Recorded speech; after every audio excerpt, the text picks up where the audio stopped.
Hi മക്കളെ, അപ്പോൾ നമ്മുടെ ആഗസ്റ്റ് 18-ാം തീയതി നടക്കാൻ പോകുന്ന നെക്സ്റ്റ് എക്സാമിൻ്റെ ഫിസിക്സിൻ്റെ സിലബസ് നമുക്കൊന്ന് പരിചയപ്പെടാം. നിങ്ങൾക്ക് എല്ലാവർക്കും അറിയാവുന്നതാണ്. 8ാം ക്ലാസ്സിലും 9ാം ക്ലാസ്സിലും 10ാം ക്ലാസ്സിലും നമ്മൾ പഠിച്ച കാര്യങ്ങളൊക്കെ തന്നെയാണ് നമ്മുടെ എക്സാമിനേഷന് ചോദിക്കുന്നത്. അപ്പോൾ നമുക്കൊന്ന് നോക്കാം ഫിസിക്സിൻ്റെ സിലബസ് എന്തൊക്കെയാണ്.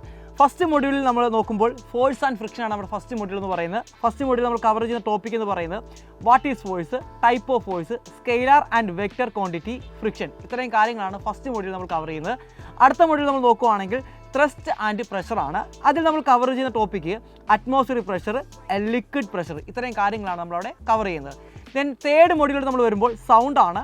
Properties, sources, natural frequency, propagation, audibility, ultrasonic and infrasonic, ഇത്രയും കാര്യങ്ങളാണ് നമ്മളവിടെ കവർ ചെയ്യുന്നത്.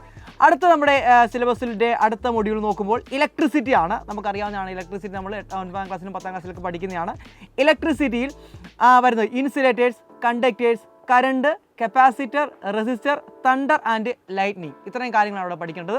ദെൻ അടുത്തത് മോഷനിൻ്റെ സ്ട്രെയിറ്റ് ലൈൻ എന്ന് പറയുന്ന മൊഡ്യൂളാണ്. അതിനകത്ത് വാട്ട് ഈസ് മോഷൻ, അതേപോലെ തന്നെ type of motion, laws of motion, equation of motion, ഇത്രയും കാര്യങ്ങളാണ് പഠിക്കേണ്ടത്. ദെൻ ഗ്രാവിറ്റേഷൻ എന്ന് പറഞ്ഞ ചാപ്റ്ററിനകത്ത് വരികയാണെങ്കിൽ universal law of gravitation, mass and gravitation, mass and weight, acceleration due to gravity, free fall, ഇത്രയും കാര്യങ്ങൾ പഠിക്കണം.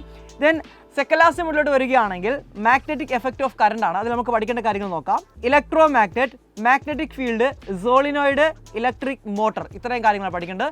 ലാസ്റ്റ് മൊഡ്യൂൾ നമുക്ക് നോക്കാം ഇലക്ട്രോ മാഗ്നറ്റിക് ഇൻഡക്ഷൻ ആണ്. അതിനകത്ത് ജനറേറ്റർ, AC-യും അതേപോലെ തന്നെ DC കറണ്ടിനെ കുറിച്ചും, ട്രാൻസ്ഫോമർ, മ്യൂച്വൽ ഇൻഡക്ഷൻ. മക്കൾ, ഇതാണ് നമ്മുടെ ഫിസിക്സിൻ്റെ സിലബസ് എന്ന് പറയുന്നത്. അപ്പോൾ നിങ്ങൾ എല്ലാവരും നെക്സ്റ്റ് എക്സാമിന് വേണ്ടി നന്നായിട്ട് എന്ത് ചെയ്യുക, പ്രിപ്പയർ ചെയ്യുക, നല്ല മാർക്ക് സ്കോർ ചെയ്യുക. All the best.